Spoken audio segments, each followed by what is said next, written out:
February 14, 1943, 08:06 hours, above the Solomon Sea. The sky is clear, almost deceptively calm. You can see the curvature of the ocean far below, sunlight flashing off the water like broken glass.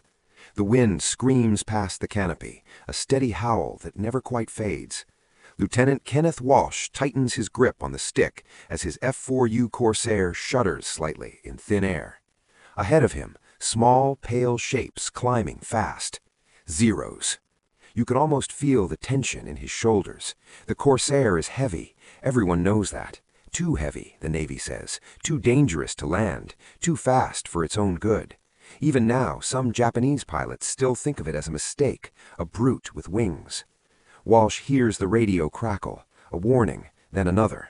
The Zeros fan out smoothly, effortlessly, like birds that have done this 100 times before. They expect him to turn. For years, Japanese naval intelligence had laughed at aircraft like this. Big engines, broad wings, thick armor. In Tokyo briefing rooms, officers dismissed the Corsair as an American misunderstanding of air combat, a machine built by men who didn't understand finesse. Too heavy to dogfight, too clumsy to survive against pilots trained in precision and patience. The Mitsubishi A6M0 had been built for grace, for turning, for control at low speed. The Corsair, they believed, would die trying to keep up. And early on, they seemed right. Walsh watches the lead Zero slide in behind him, the sun glinting off its wings. He feels the instinct rise, the reflex drilled into pilots since the beginning of the war. Turn, tighten the circle, stay with him. Instead, Walsh shoves the throttle forward. The Pratt & Whitney R2800 roars like a living thing. The Corsair surges ahead, not sideways, not upward, but down, straight down. The airframe vibrates as speed builds violently. The altimeter spins. The Zero behind him tries to follow and fails. Its lighter frame begins to shake. The Japanese pilot pulls back instinctively, forced to break off before his wings tear themselves apart. Walsh does not slow. He is already gone. Back at Rabaul months earlier, Japanese pilots had studied grainy photographs of the Corsair. They noted the inverted gull wing, the long nose, the massive propeller. Too fast to land, one officer had said. Too heavy to turn, another added. They were correct on both counts. What they missed was the third thing. Too fast to escape. The Pacific Air War had taught Japan one lesson above all others. Maneuverability is life. Turn tighter than your enemy and you survive. Lose that edge and you die. The Zero had been designed around that truth, stripped of armor, lightened to the edge of fragility, able to dance through the sky in circles no Allied fighter could match in 1941. But the war had moved, and the Corsair had arrived late, but evolved. Walsh pulls out of the dive far below the Zeros, the G-forces pressing him into the seat. His vision narrows, his teeth clench. He hauls the stick back just enough, converting speed into altitude, climbing like a missile. The Zeros scramble to reposition, confused. This isn't how American fighters are supposed to fight. Walsh rolls inverted, snaps the Corsair over, and dives again, this time through the formation. His 6.5 caliber machine guns open up, the recoil vibrating through the wings. One Zero erupts in smoke. Another spirals away, trailing debris. The remaining pilots scatter. It happens in seconds. What Japanese intelligence had failed to understand, what they could not see from diagrams and intercepted reports, was that the Corsair was never meant to turn with them. It was meant to hit them from directions they could not defend, from above, from below, from angles where speed mattered more than elegance. By the time VMF 214, the Black Sheep Squadron, began flying regular combat missions from rough jungle strips, the mockery had already begun to fade, but doctrine had not. Japanese pilots still trusted the circle, still believed that if they could draw an enemy into a turning fight, victory would follow. Against Wildcats, that worked. Against Corsairs, it was suicide. Walsh checks his fuel. His hands are steady now. The sky is suddenly empty. Down below, a Zero burns on the surface of the sea, its fire leaving a thin black scar on the water. He exhales slowly.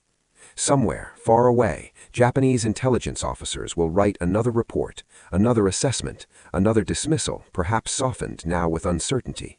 But the truth has already arrived in the air. The Corsair doesn't need to turn. It only needs one pass. And the Zeros are about to learn what that means. The next encounters are not isolated. They repeat, again and again. Different pilots, different skies, same result. Japanese pilots begin reporting something unsettling, not defeats, but patterns. The enemy does not stay. He does not circle. He arrives from above or below, fires once, and vanishes. The fight is over before it becomes a fight at all. In briefing rooms from Rabaul to Truk, chalk diagrams start to look wrong. The circles no longer explain the losses.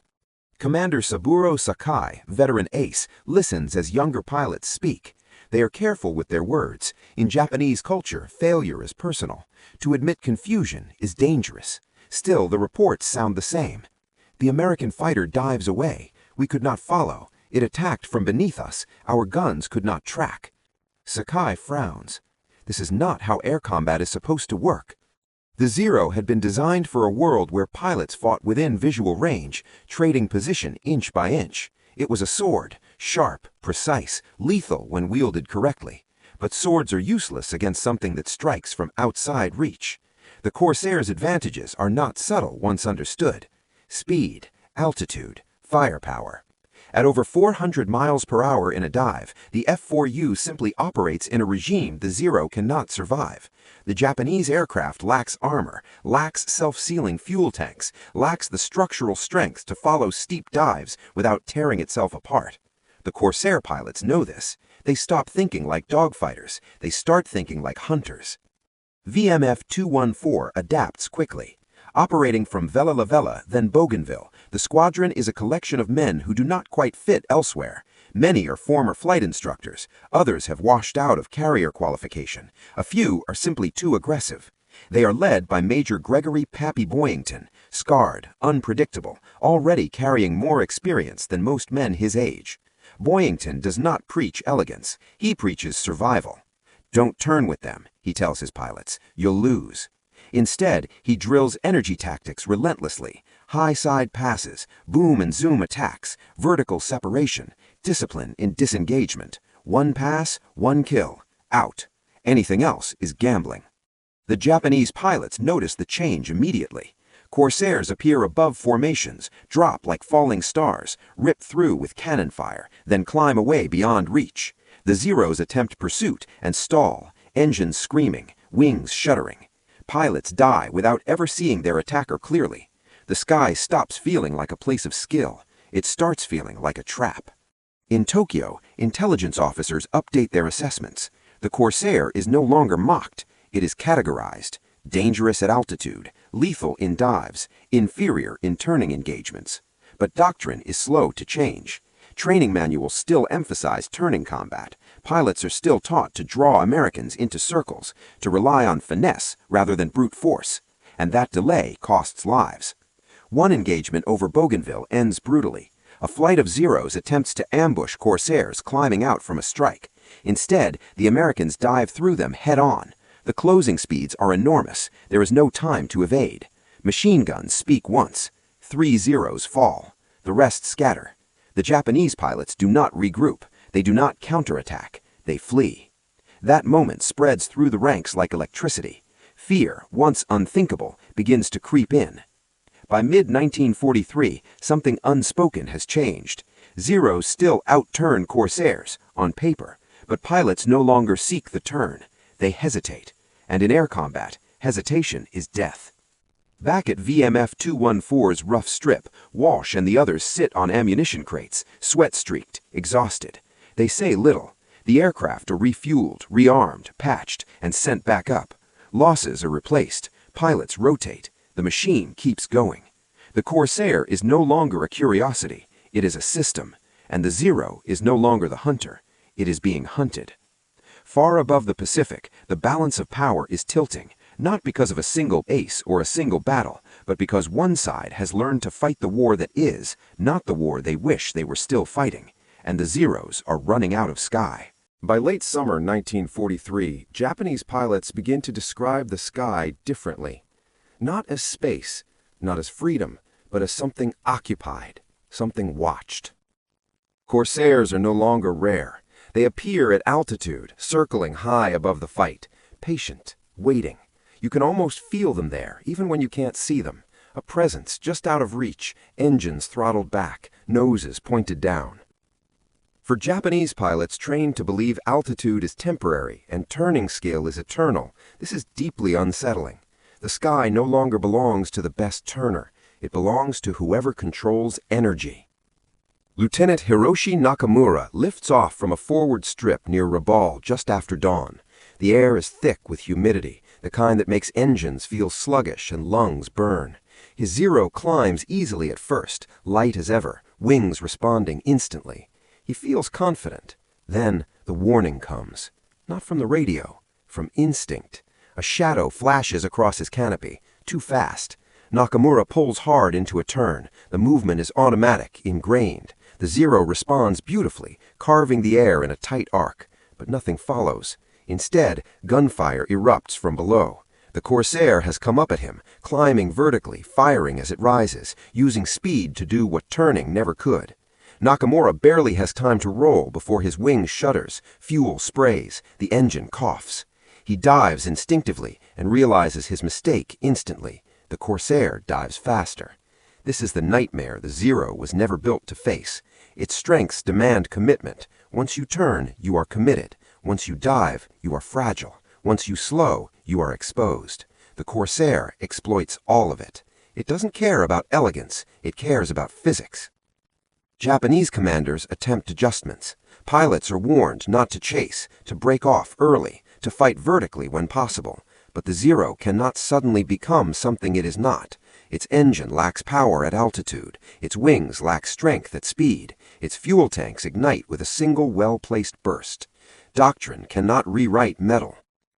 Meanwhile, Corsair pilots grow bolder. They begin timing their attacks, coordinating dives so one pass forces Zeros to turn, and the next kills them as they bleed speed. They use the sun mercilessly. They attack from beneath cloud layers, from angles Japanese pilots never trained to watch. Every engagement feels unfair, because it is. The kill ratios climb, not dramatically, relentlessly. 1 0 here, 2 there. A flight wiped out without a single American loss. No headlines, no decisive battle, just accumulation, the kind of loss you cannot recover from. Japanese intelligence updates its reports again. The tone is different now. No dismissal, no mockery, only concern. The Corsair is listed as extremely dangerous when employed correctly. Employed correctly. The phrase stings because it admits the truth. The aircraft was never the problem. The assumption was. For the first time since the war began, Japanese pilots begin altering behavior before contact. They climb less aggressively, they fly tighter formations, they disengage sooner. These are sensible decisions. They are also signs of erosion. Air superiority is not seized in a day. It is felt, gradually, as confidence drains away. Over Bougainville, a flight of Corsairs finishes a patrol without firing a shot. No Zeros challenge them. The sky is empty. That absence says more than any kill count ever could. Back at base, Walsh removes his helmet and wipes sweat from his eyes. He listens to the engines ticking as they cool, the jungle pressing in close. He realizes something quietly. The Corsair is no longer just winning fights. It is changing behavior. And once the enemy stops coming up to meet you, the air war is already lost. But the Japanese pilots are not done yet. They will try one last time to reclaim the sky, with courage, with skill, and with aircraft pushed far beyond their limits. And the cost will be catastrophic. The attempt to adapt comes late. Too late. By early 1944, Japanese commanders begin urging pilots to abandon instinct, to fight vertically, to avoid prolonged turns, to strike only when advantage is absolute. Orders are rewritten, briefings change tone. Diagrams now include steep climbs and dives, once dismissed as American recklessness. But doctrine cannot undo years of training, and the Zero cannot become a Corsair. On March 8, 1944, over the northern Solomon Islands, a formation of Japanese fighters climbs hard to intercept incoming raids. Fuel is limited. Engines are already strained by the effort. The pilots know this. They climb anyway. They spot Corsairs above them. higher, waiting. The Americans do not dive immediately. They wait until the Zeros commit. Then they fall. You can almost feel the compression as the Corsairs accelerate, gravity pulling them forward, propellers screaming, airframes shuddering as speed builds past what the Zero's designers ever imagined surviving. The Japanese pilots try to follow. They shouldn't. One Zero's wings ripple violently before snapping away. Another stalls, attempting to pull out of a dive. A third bursts into flame as a Corsair flashes past, 6 machine guns firing in a single brutal second. The sky fills with smoke and debris. The Zeros scatter, but now there is nowhere to go. Speed belongs to the Americans. Altitude belongs to the Americans. Time belongs to the Americans. Those who survive the engagement land shaken. Not from defeat, from realization. The enemy is no longer meeting them on equal terms. He is dictating them. Japanese maintenance crews work frantically to keep aircraft flying. Engines pushed beyond safe limits come back cracked, warped, unreliable. Spare parts are scarce. Experienced mechanics are gone, replaced by boys.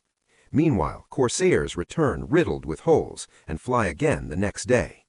Armor matters. Self-sealing tanks matter. Survivability matters. The Zero had sacrificed all of it for performance that no longer defines the fight. The reports coming in now are grim. Pilots killed without seeing their attacker, entire formations failing to engage, missions aborted due to fuel shortages after failed climbs, veterans lost faster than they can be replaced. The Zero, once the symbol of dominance, is becoming a liability, and the pilots know it. In response, Japan begins introducing new aircraft. Too late. Too few. Training pipelines are shortened. Pilots arrive at the front with barely a fraction of the hours their predecessors had logged. They face Corsair pilots who have already learned, adapted, and refined their tactics through months of combat. The imbalance widens. One Japanese pilot writes in his diary after returning from a mission, "The American fighter does not fight us, it hunts us." That sentence circulates quietly. No one denies it. Over the Pacific, the air war enters its final phase. Not a contest, a process. Corsairs escort bombers, strafe airfields, intercept desperate attacks. They arrive fast, strike hard, and leave before resistance can organize. Zeros still fly, but they fly cautiously, and caution does not win air superiority. Back at VMF 214, losses still occur. No one is invincible. But the squadron's confidence is no longer tied to individual skill. It is tied to doctrine, to understanding exactly what their aircraft can do and what the enemy's cannot. The Corsair was never clumsy, it was misunderstood. And misunderstanding, in war, is lethal. The Japanese pilots chased turning perfection. The Americans chased advantage. Only one of those survives contact with reality. And now, as 1944 unfolds, the last illusion is about to collapse. The Zero will no longer be feared, and when that happens, the war in the Pacific will tilt beyond recovery. By mid-1944, the change is undeniable. It isn't announced, it isn't declared, it's felt. Japanese pilots no longer talk about victories in the ready rooms. They talk about surviving the first pass. They talk about fuel gauges dropping too fast, engines straining too hard, the moment when the sky above them suddenly feels occupied by something faster, heavier, unstoppable. The Corsair has done something no aircraft had managed before. It has broken the Zero's psychological hold on the Pacific. On June 19, 1944, during what will later be called the Great Marianas Turkey Shoot, the pattern becomes impossible to ignore.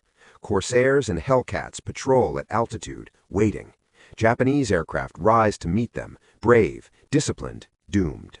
The Corsairs don't rush. They dive when it matters. Zeros burn. Pilots bail out. Formations disintegrate before they ever reach their targets.